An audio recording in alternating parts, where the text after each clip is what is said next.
Hello बच्चों, स्वागत है आपका हमारे चैनल पर्सनल ट्यूटर में। मेरा नाम है ऐश्वर्या शर्मा एंड मैंने आपको पढ़ाया चैप्टर 16 नेचुरल रिसोर्सेज।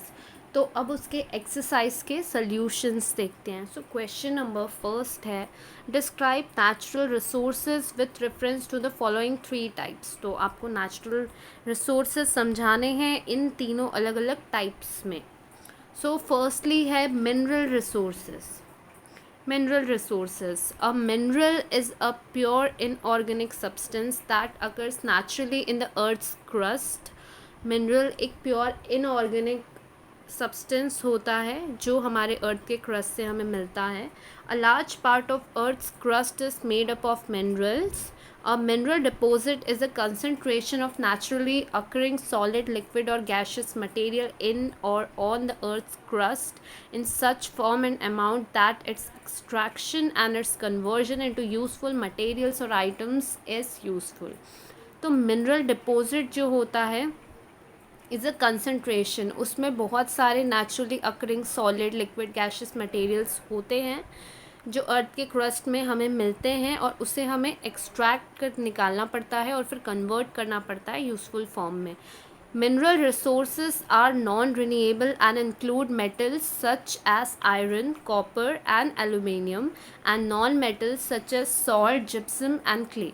तो मिनरल रिसोर्सेज जो होते हैं ये नॉन रिन्यूएबल होते हैं, इन्हें बार बार फॉर्म किया नहीं जा सकता और इनमें इंक्लूड होता है मेटल्स जैसे आयरन, कॉपर, एल्यूमिनियम और नॉन मेटल्स भी जैसे सॉल्ट, जिप्सम और क्ले. नाउ बी है forest resources. Forest resources. A forest is defined as an extensive law which is covered by a variety of plants and is a habitat for various species of animals. तो जो forest होता है वो ऐसा land होता है जहाँ पे बहुत सारे एनिमल्स होते हैं, बहुत सारे प्लांट्स होते हैं, वो इन सब का हैबिटेट होता है, घर होता है. We know that forest have an important role in the existence of life on the earth. तो फॉरेस्ट जो होते हैं उनका बहुत इम्पॉर्टेंट रोल होता है कि लाइफ है इस अर्थ में. क्यों? क्योंकि वो प्लांट्स और एनिमल्स के घर होते हैं. अगर फॉरेस्ट नहीं बचेगा तो प्लांट्स और एनिमल्स भी ख़त्म हो जाएंगे. These are one of the precious resources which have various functions like. ये प्रीशियस रिसोर्सेज हैं जिनके अलग अलग फंक्शंस होते हैं. क्या फंक्शंस होते हैं हमारे फॉरेस्ट रिसोर्सेज के? Prevent soil erosion, control flood, reduce the rate of evaporation, maintain balance of atmospheric gases, protect wildlife, help percolation of water into the ground, reduce the velocity of wind, provide food and shelter to various kinds of animals, provide us with wood, essential oils, gums, fruits, etc. C is ocean resources. Ocean resources. Oceans are also important resources and this can be understood by the fact that they cover greater part of Earth's crust than land itself. तो oceans भी एक important resources होते हैं. सबसे बड़ी बात ये होती है कि हमारा जो अर्थ का सरफेस है उसमें जितना पार्ट लैंड ने नहीं लिया है उससे कई गुना ज़्यादा पार्ट ओशंस ने कवर किया हुआ है. The resources which can be obtain from oceans can be of two type. दो तरीके के रिसोर्सेज ओशन से मिलते हैं. पहले होते हैं mineral resources. Most of the minerals are obtain from oceans, for example thorium, magnesium, sodium. और दूसरे होते हैं bio resources. Example of bio resources from ocean include fishes, shells, fungi, shark, codfish, sea cucumbers etcetera. Now question number second देखते हैं. Right answers to the following questions in your own words. A. What is mean by fossil fuels? What are their types? इसमें A से लेके H तक questions हैं. तो first answer देखते हैं. Fuel that is obtained from fossils such as dead sea organisms, dead plants and animals etc. is known as fossil fuel. The different types of fossil fuels are, so ऐसे fuels जो हमें fossils मतलब मरे हुए plant या animals, चाहे वो ocean से हो या फिर land से हो, उनसे हमें मिलते हैं, उन्हें हम fossil fuel कहते हैं. Different types of fossil fuels होते हैं. फर्स्टली है कोल. also known as black gold. It is black in color, it is as hard as stone, and on burning it releases a lot of energy.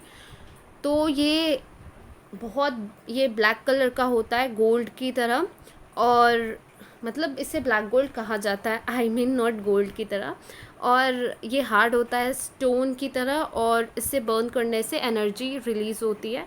Petroleum also known as mineral oil, it is used in obtaining various other substances like gasoline, diesel, kerosene etcetera. जो petroleum होता है इसे mineral oil भी कहते हैं, और इसका use होता है बहुत सारे सब्सटेंसेस इससे हमें मिलते हैं, जैसे diesel, gasoline, kerosene, etc. Now, natural gas found in association with petroleum and is used in the form of CNG and LNG. तो natural gas जो होता है वो पेट्रोलियम से एसोसिएटेड, मतलब उसके साथ ही हमें मिलता है, और उससे हमें नेचुरल गैस के फॉर्म्स होते हैं CNG और LNG. Now question number b है, make a list of the components we obtain from mineral oil. बहुत इजी सा क्वेश्चन है. Components which can be obtain from mineral oil are petroleum, aviation petrol, gasoline, diesel, kerosene, naphtha, lubricating oil, tar, also used in production of dyes, etc. Question number C, what do we get from forest? Forests provide numerous products to men. The fruits and tubers from the forest are a source of nutritive food. The timber is used in various industries and in everyday human use like furniture. Herbs from forest are used as medicines. The leaves of certain trees are used in making disposal plates. The raisins from the trees is used for manufacturing gum. Now question number D, what are the items included in ocean resources? What are their uses? Oceans are also important resources, and this can be understood by the fact that they cover greater part of Earth's surface than land itself. Ocean resources मैं आपको अभी थोड़ी देर पहले भी explain कर चुके. एक और क्वेश्चन में दो टाइप के रिसोर्सेज होते हैं, जैसे बताया मिनरल रिसोर्सेज होता है, दूसरा होता है बायो रिसोर्सेज. इस तरीके से आप चार्ट बना के लिख सकते हैं. Now question number E, why should we prevent the wastage of fuel used for vehicles? Coal and petroleum were formed from the degradation of biomass millions of years ago.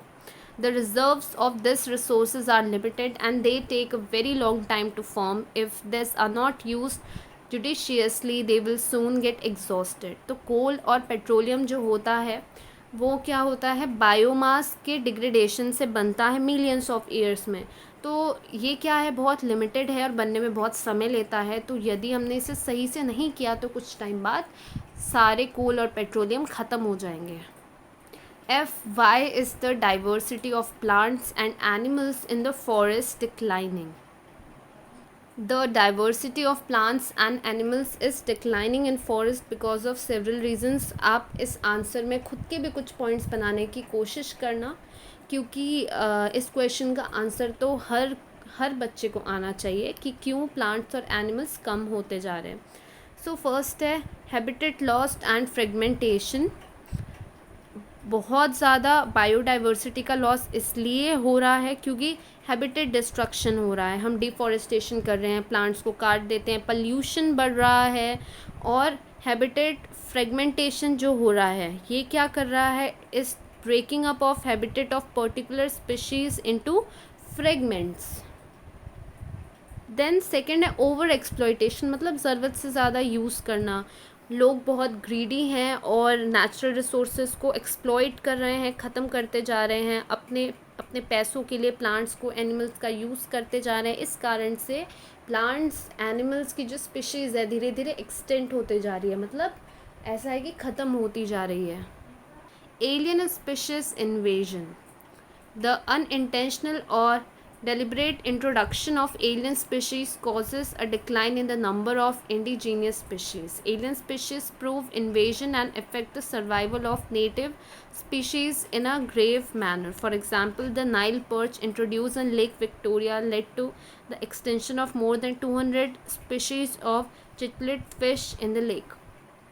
तो कुछ अलग सी स्पीशीज़ का किसी जगह में इंट्रोडक्शन हो रहा है जो बाकी स्पीशीज़ को ख़त्म कर दे रही है, तो ये भी रीज़न हो सकता है. को एक्सटेंशन, व्हेन प्लांट्स और animals become extinct other plants or animals that are dependent on it in an obligatory way also become extinct. तो को एक्सटेंशन मतलब हो रहा है, आप समझो कि एक कोई प्लांट है, पर्टिकुलर प्लांट, या फिर हम कह सकते हैं कि फॉरेस्ट ही ख़त्म हो जा रहा है, तो फॉरेस्ट के भरोसे जो एनिमल्स रहते हैं वो तो ख़त्म हो ही जाएंगे ना।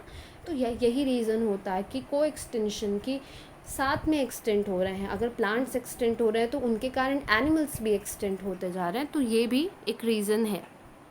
Write the names of 5 minerals and the useful substances obtained from them. Minerals are naturally occurring solid substances that have a characteristic internal structure and properties. They are formed through geological processes that take millions of years. Example of minerals are, तो क्या example है? Iron ore जो farming implements, rails बनाने में काम आता है। Manganese medicine, electrical appliances. Then bauxite aeroplane बनाने में, transport vehicle, electric wires. Copper radio बनाने में, telephones, vehicles, kitchen utensils, statues.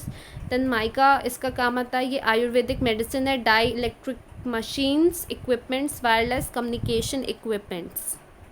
Then question number H, name the 2 important stages in the process of obtaining metals from ore. The 2 important stages in the process of obtaining metals from ore are extraction and concentration.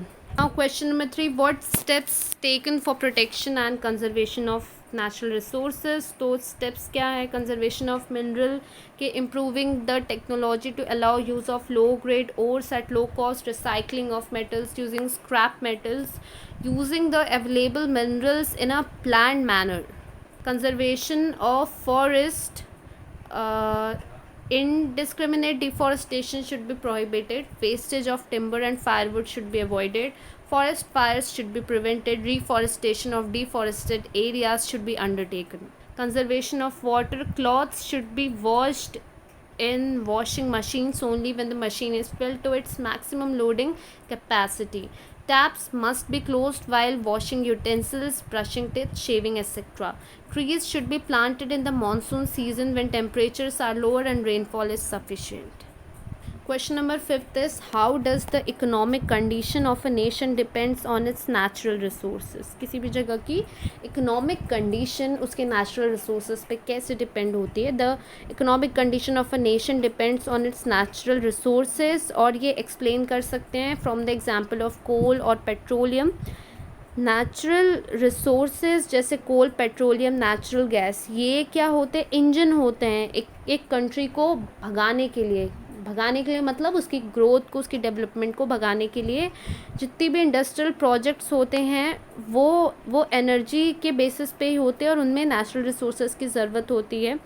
तो ये जो कोल होता है, petroleum होता है, ये क्या होता है? They provide electricity to industrial establishments and households in the country, और ये सिर्फ फ्यूल्स हैं जिनको गाड़ियों में यूज़ किया जाता है, सिर्फ इनको यूज़ किया जाता है, रेलवेज़ में, एयर ट्रांसपोर्ट में, खाने के लिए भी इनका यूज़ होता है। एक कंट्री का जो सर्वाइवल और उसका जो डेवलपमेंट होता है वो कम्प्लीटली नेचुरल रिसोर्सेज पे ही डिपेंडेंट होता है। Now question number 6 is, which medicinal plants will you grow on your school premises and near your house and why? तो इसके आंसर में तो सबसे पहले तो मैं, क्योंकि हम सब देख रहे हैं काढ़ा कितना इम्पोर्टेंट होता है, तो हम तो कहेंगे सबसे पहले कि हम क्या उगाएंगे? तुलसी प्लांट उगाएंगे, गिलोय प्लांट उगाएंगे, ऐसे जिससे हमारी इम्यूनिटी इंक्रीज़ हो।